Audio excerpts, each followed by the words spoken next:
Indeed, and that is the Premier League fixture list complete for the weekend.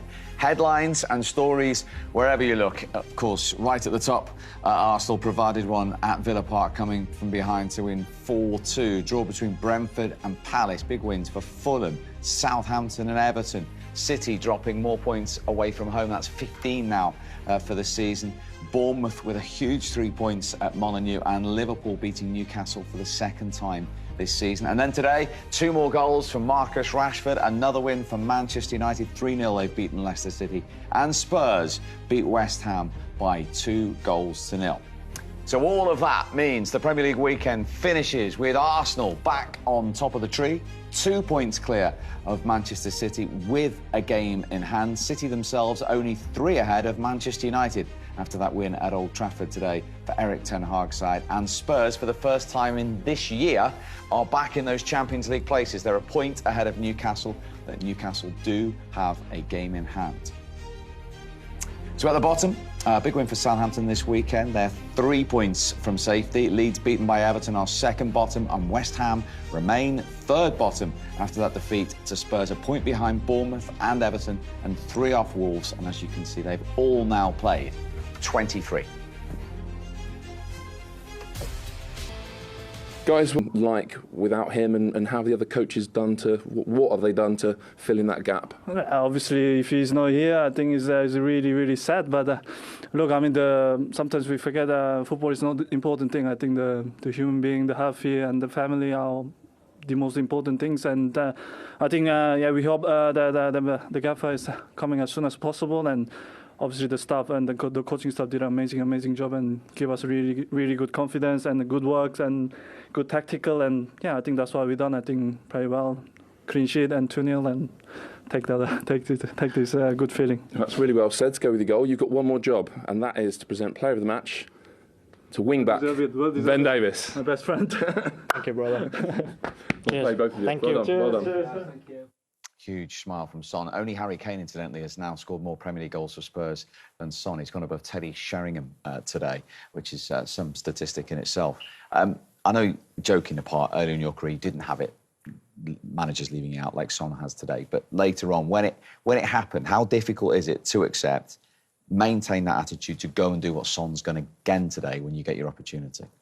It is very difficult. People probably think, you get paid X amount of money, you should be able to do it. And, of course, you do it. But the difference is when you're someone like Son and you're an absolute icon, a top player, you normal can't... starter. Yeah. Which is why I'm asking you the question. But the mental side of it, Steve, is almost you can't have it both ways. So to be at the very elite, to be top class like Son, it takes you to be this, very... not selfish person, but everything, you're so driven and you're so, you see the game in a slightly different way, I guess. You're not just one of the squad members that half the time they're happy to play and sometimes they're happy to be a sub. To be what he is, it takes a certain type of person, certain type of attitude. So then when you get left out, it almost hits you like a ton of bricks, I feel. But he has got the most exceptional attitude to the game, and every time he is put on the bench, which is not often, he comes on and he makes a difference. And we said before the game, it might be the best thing, even though you don't feel like it at the time. It's sometimes the best thing just to, bring someone out the firing line for a little bit, mainly to give them a bit of confidence again, because you come on and the rest of the team have been playing for an hour. Your opponent's been playing for an hour. There's tired legs out there. It's a bit of a free punch. It's quite easy to make an impression as a substitute coming on in an attacking position. So I think it was a good move. It'd be interesting to see if he starts in the next game. How did you used to look at the game when you were on the bench? Furious that you weren't in from the start? Just that you want to be in there. You want to go in there and make a real impact. It can be hard to take because, as I said, you feel like especially when you're a goal scorer and you look at the goals that he scored last season, you feel like you're almost missing opportunities when you're sitting on the bench like, the minutes ago in there, I can't get a goal. But when you go on there, all you can try and do is try and make an impact. And Mo's right. When you come on and the opposition are tired, that little bit of sharpness will help you a little bit, where you've been sitting on the bench for 60 minutes, you get yourself into a little bit of position, you've got a bit more energy about you. And when he got his opportunity today, certainly he looked like he he was ready for it. Whereas in previous games, we've seen him get these opportunities and maybe snatch it, maybe take it one step too far. Today, he looked like he was ready for it. Maybe a little bit of frustration, a little bit of anger, which you'd expect, because he's used to starting every single week. Do you focus a little bit more mentally then, perhaps? A little bit, because you feel like you have to make an impact. Even though he's been so good for so long, when someone says to you, listen, you're not playing today, as Mo said, it hits you, and you don't like it. So even though on the interview, he looks fantastic, I guarantee if he hadn't scored today, that interview could have been a lot different. He wouldn't maybe have been as happy. But because he came on, scored, played really well, it was the right decision. Yeah, and that finish, as Darren says today, he was focused, wasn't he? Right from the moment he got that opportunity. He mentioned the first touch. He was all about the first touch.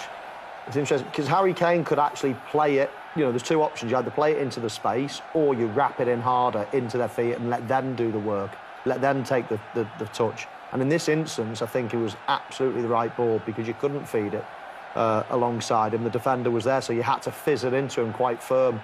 Test the touch out, no doubt, but that was a sublime first touch. And then as soon as he did that, it makes the finish a lot easier. Opens his body out. He stubs it into the ground a little bit, bounces it in.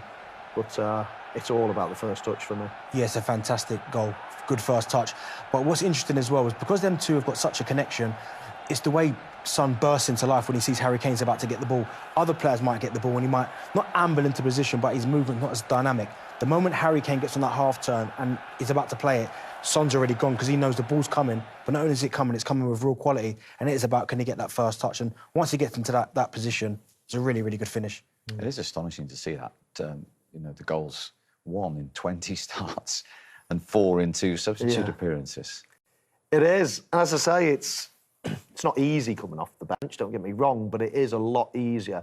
You'll see a lot of players that you think, oh, you know, every time he comes on off the bench, he makes an impact, and then you start them, and it's like, oh, why don't you play? Because that's the last thing you want to be known as, an impact player, isn't it? But people that are just below the level of a Son, they can make an impact when they come on as a sub.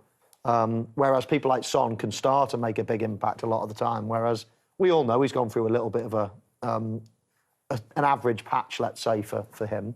But that could just kick him back into life. In terms of the first goal, Højbjerg, how crucial a pass was that? Yeah, really good. And Højbjerg, he's someone potentially, again, who's maybe not renowned for these type of pass, but to be fair to him, it was a really, really good pass. They work it really well. And again, it's the movement. Really, really eye of a needle type pass. And then once Davis gets in there, it's a really, really tidy goal. But from Højbjerg, we just don't expect it. We see it more for his national side than we do for Spurs, Michael. Yeah, it was a brilliant ball. I mean, really good.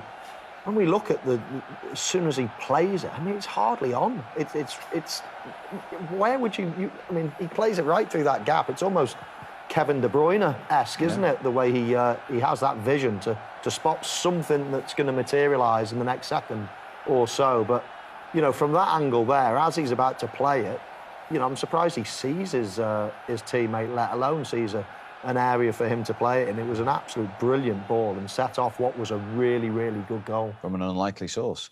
Yeah. Yeah, it was, because usually I've seen him get into them position before and he doesn't quite finish it as accomplished as he did then. But really well-worked goal from Spurs. Good finish. And he had to get off to a good start. Yeah, and that's just settled them down from that point on, didn't it, really? Yeah, I mean, there was not many chances in the first half. And you always felt that the first goal was going to be quite important. And then, yeah, after that, then you always felt Tottenham were in control of the game. West Ham just looked toothless today. They didn't really look as if they can... I think scoring goals has been a problem for West Ham for some time. You know, it feels like they've always been looking for a striker for the last 10 years or something, somebody that can score them 20 goals in a season. But they didn't look like scoring today, and it ended up pretty routine for Tottenham. Yeah, 3 clean sheets in 4 games as well for Spurs. That will be as important at the other end, won't it, today? Yeah, they needed that. I mean, as Michael said there, it wasn't really... They didn't really have to defend today. West Ham didn't really cause them too many problems, but certainly, as you said, building to go forward, pushing for that top 4, clean sheets are going to be vital. And when you know you've got someone at the top end of the pitch in Kane, and then impact players like Son or whether he starts, that will always give you a massive opportunity to get points on the board, because you know you're keeping goals at the other end. Particularly when you've just come off the back of conceding 4 at Leicester. Yeah, it was an important game today for Tottenham to bounce back from that disappointment in the last game. They are an inconsistent team, but now they're into 4th place. You know, the sky's the limit, really. It's going to be a challenge. That top 4 is, or the 4th place in particular, you've got Liverpool looking good again. You've got Newcastle, of course, they've been there for a long time, and now Spurs have got that position. So going to be a fascinating run into the end of the season. OK. Well, you've just described Pierre-Emile Højbjerg's ball as Kevin De Bruyne-like. Let's see if the man himself agrees, because he's waiting to talk to us. Good to see you, Pierre. I can see you smile. Well done today. Let's get straight to it then. Michael is very impressed with your part in that all-important first goal. Yeah, thank you. No, in the end, it was a straight pass that played Ben in. And I think opposite wing-back Emerson, he followed up well. So it was great. You say it was a straight pass, Pierre, but, I mean, when the ball leaves your foot here, nobody else can see where it's coming from. I mean, what were you thinking in this situation? So to be fair, in the week we trained specific on this, that Harry maybe moves a bit diagonal away and the guys have to run in behind. And I saw Bona was moving with Harry and I saw Ben took off. And then, it's a flip of a coin a bit. I want to ask you about Son. I mean, unfortunately, he was dropped today. We know how good he's been. He came off the bench, the impact. I mean, did you expect that from him when he came off the bench? Listen, in these moments where we have so many games, I think it's important that everyone stays focused. Whether they come in, whether they start, I think it's important to understand that the game is 95 minutes and can be decided at any minute. And Sonny, what he needed to do in 10 minutes was more than enough. So, I'm really pleased for him. And also, I think, honestly, it's a great weapon to have in the team, that you have players coming on deciding the game, because you're watching the other teams as well with their bench and their large squad. Yeah, as well, they have players that can come in and decide the game. How important was a win today, Pierre, after Leicester and indeed the tough week that you've had? Yeah, very. For confidence, but also for most important, the league table, to stay in line, to stay close to the guys in the top. And this will be until the very last day of the season. Has to be focused always to play well, and to every game try and squeeze out the maximum points. And now I see the table here on the right side of the screen. Looks not bad, but still can be better. But we're getting there. Yeah, absolutely. And psychologically, just to be back in that top four for the first time this year at this stage of the season, I guess. Yes, but in the fact you have to end well. You have to be end of the season. You have to be in the right position, and but to be there now obviously gives you a bit of a boost of confidence. But again, doesn't mean anything if next week you're gonna be let's say dropping a bit of intensity and focus. So it has to be let's say a reminder that what we did today and have done a couple of times as well in the past weeks is the way to go. And just finally, it'll help your managers, recuperation, him watching on, and you getting 3 points before a busy period ahead. Yes, in the end, he's with us. We spoke to him yesterday afternoon or evening on the FaceTime, and the whole squad was there. So, listen, we wish him well, and I think the most important in life, honestly, is health and the family. And he has the chance now to recover a bit and to stay with the family. And I think in life also sometimes it's necessary. Well said, Pierre. Great to talk to you again. Thank you very much. Okay, guys. Thank you. Pierre-Emile Højbjerg live from the Tottenham Hotspur Stadium for you. Antonio Conte in Italy watching on. So today he left it again to his assistant, Christian Stellini. Well, Christian, another game, another win. I know you'd rather have Antonio Conte in the bench alongside you, but you are starting to make it look easy. No, never is easy. It was really difficult the first half, because it was a game that we need players, they fight a lot. We choose this type of team for this type of game, and we play well. In the second half, when our energy was bigger than then, we produce many situations to score. So that begs the question: what happened at half-time? What was said, and by who, to produce an improved, more energetic second-half performance? I said that we have to use passion, because in this type of game, arrive the time you can create something. In the first half, the space are small, and in the second half, maybe we can stretch them. And how do you do that?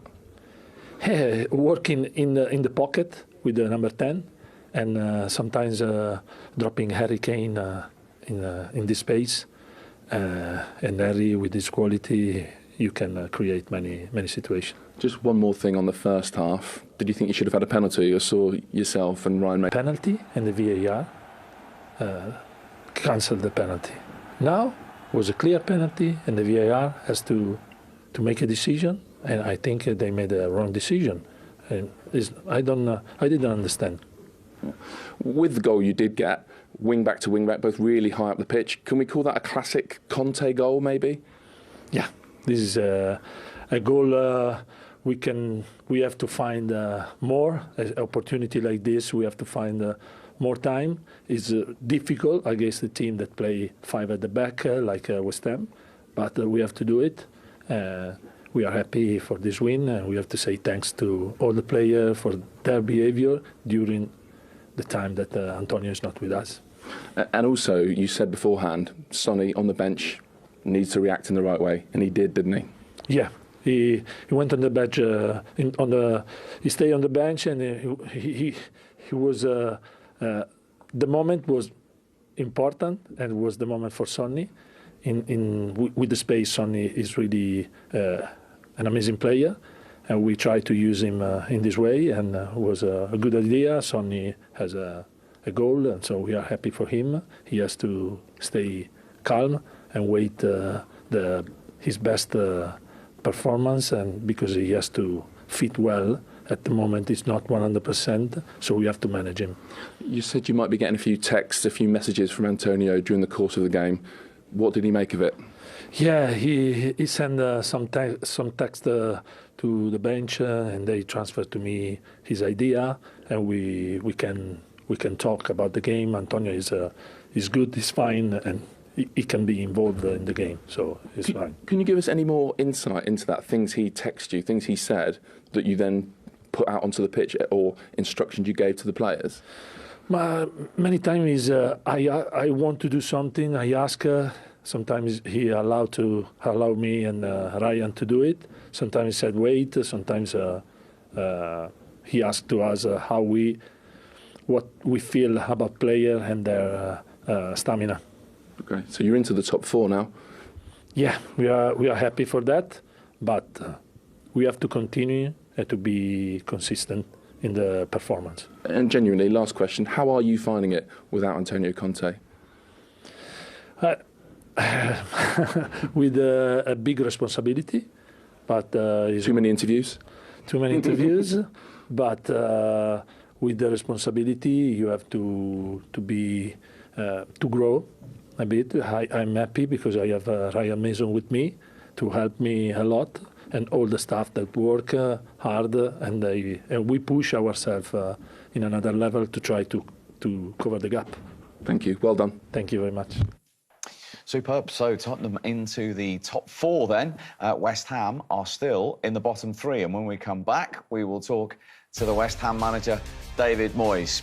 Well, David had a real foothold in the game, certainly first half, over the piece. What did you make of it?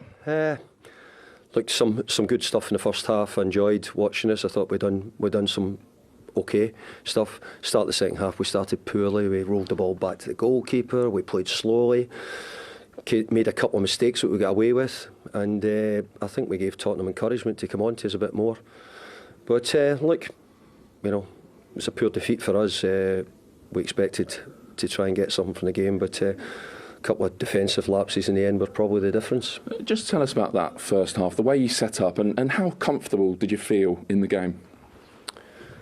Well, we changed slightly to try and tactically, give ourselves the best chance not to concede any goals. I think what happened at the start of the second half, we were a bit open, and I think when you leave it open for Tottenham, they're so good on the counter-attack. Any scraps like the second goal, Kane gets a bit of a scrap, outfights the centre-half, who plays a winning pass through for Son. So we tried not to be open, we tried to make sure they were quite compact, hard to get through, but trying to cause some problems ourselves, and I thought we'd done a good job in the first half. We didn't start the second half well enough in that mood, much more open, and just gave Tottenham a chance to play through us a little bit more than we had in the first half. So why does it get like that? Why does the game suddenly at the start of the second half become that bit more open? Is that something they're doing, your players? I think we set ourselves. I think if you look at it, we must have made the ball quite comfortably defensively and rolled it back to the goalkeeper, who had to launch it up the pitch from where I think we should have been making passes ourselves. We didn't need to go backwards. But then we kept chasing it a little bit. We had to go chasing it a little bit, and I just thought that started to open up some spaces. Does the lack of goals, I mean, it's been a season-long thing, but the lack of goals, the lack of threat today concern you? Yeah, both of them. I'm talking about it there. I'm trying to find ways of getting more goals, more shots, more attempts at goal. And look, Jared Bowen is a half chance after they score. We could have maybe made it one each and maybe started to change the look of it. But I've got to say, we're not making enough chances, no. How do you change that? Well, we've got Danny Ings. We've brought Danny in. He's just sort of joined us, so we're hoping that he'll come up with some goals for us. We've got Mickey, who's been playing well for us in recent games. We've got Jared, who's last season was outstanding with his goals. We've got Said. So we've got to hope that those boys are all going to come through. Gianluca Scamacca's just coming back from an injury. So we've got to hope that those boys come up with the goods. But we're definitely missing in that area. One thing I've seen actually for the first time today, a real drop-off this season in terms of your goals from crosses, set pieces. Why is that happening in an area that you were so effective in last season? Well, it could be for many reasons. You can score from set pieces, so first of all, you probably need good deliverers, but probably more importantly, you need people who are going to go and stick their head on it and want to win it. And we had that, and we've had that over the last year or two. We still try to be a threat, but you're right in saying that we're not as big a threat as we've been. After a few games where you've crept back towards being your old selves, did that feel like a bit of a back to the drawing board performance, or not quite that? No, I don't think we're going to get any praise for our performance, but I've got to say, I've said to the players in the dressing room, I think that there was some of today that we done a good enough job at. We definitely were lapse in defence. I mean, I think it's a terrible pass we allow to go through the centre of defence to allow Davis to run off the touchline and get on it. It should be easily cut out by the centre halves. So I think it was more little bits of lapses, and we needed to grow into the game. And recently we've not been scoring loads, so what you can't do is afford to concede a goal. And you can concede one, well, you give yourself a chance of still getting back into the game. But the minute we scored the second one, we made it doubly difficult. With other results, as you know, over the weekend, does leave you in a tight spot. You've navigated through these with West Ham before. What's the key now for the whole club? Our results, not their results. Our results, we keep going. We've been feeling a bit better about our performances, and even today, there'll be lots of things which you say wasn't good, which I agree with. But there's bits of it I want to build on. I'm hoping that we take it in, and they've been challenged now. Let's see who's up for the fight. Thank you, David. Cheers. Oh, they're in a fight, and he's talking about the lack of goals there, David Moyes. 7 away goals all season, 1 shot on target today. Is that a big concern going forward for you, for West Ham? Yeah, it is. I've said before that attacking-wise, they've been looking for that player to hang their hat on in terms of a constant supply of goals for years and years now, it feels, at West Ham. They're in a big fight. It's not like we've only had 10 games of the season. It's just a little bad patch. We're 23 in. 23 games in. It's going to start ticking off now, and there's a lot of teams down there. That's the thing. It's not like there's 2, 3, 4 teams that have been cut loose. You could go from sort of all of those teams there, Nottingham Forest down, could get relegated. All looking over their shoulder. All of them could potentially be relegated. So West Ham are probably the best team out of that lot that we're looking at. But it's all right having, the players, the manager, the stadium, and all the rest of it, the history, but they're not scoring enough goals at the moment, so they're going to have to really pull their finger out in the next 18 games, or what is it, 15 games to survive, because that's what it's got to now. It's survival, and they've got to get some points and get them quick. And that's why the strikers have the pressure. That's why you two were always the highest paid player in your dressing room, because you delivered goals. Where are they going to come from in the current West Ham group? Well, I think Danny Ings, that's why he's brought in. I think if he can stay fit and you give him a run of games, I think he's shown already that he can score goals consistently in the Premier League, but that's a big if. We keep saying if. Antonio, again, he maybe hasn't scored as consistently as he has in previous seasons. He's struggling. Jared Bowen this season hasn't been at the same level as he was last season, but listen, they're a good side. I think they can. I think they will stay up. I don't quite agree with Mo in terms of the best teams at the bottom, because I think Leicester are the best team, and I think they've got firepower. You look at Leicester's front line; they can all score goals. I look at West Ham's, and I think I can't see them putting teams away 4-0, 3-0. I just don't think it's in them. But I think if Danny Ings can stay fit and they can supply the opportunities for him, I think he will score goals for sure. Can they create enough though? Well, that's the other problem. They have, you know, you can list a lot of players there that have got, you know, ability. Paquetá wasn't obviously fit, but these players are very creative. They can score goals. There's lots of them in their squad. But then again, David Moyes is not really a flamboyant, open, expansive type of manager. So those types of players might be stifled slightly in terms of the way the team sets up. So, yes, they've got players that can score goals, but they might also just have to tweak things a little bit. And, yes, you don't want to be open and expansive if you're going to concede too many goals. But, you know, if you're wanting goals, sometimes you have to take a little risk as well. And that might be something that David Moyes has got to do. Difficult to do when you're down there in that position, though, isn't it?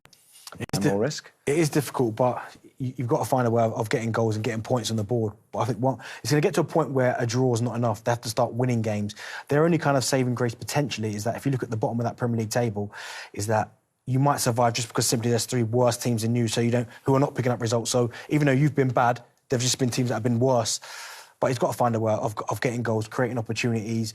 I think Declan Rice, again, we know how good he is. He's someone that maybe can step up again. His performances this season haven't been up to the level we expect, but is that because of what he's playing with? So they've still got good players in that squad, but as Michael was saying there, they've got to find a way of getting goals, creating opportunities and putting some of these chances away. Talking of Declan Rice, here are the thoughts of the West Ham skipper.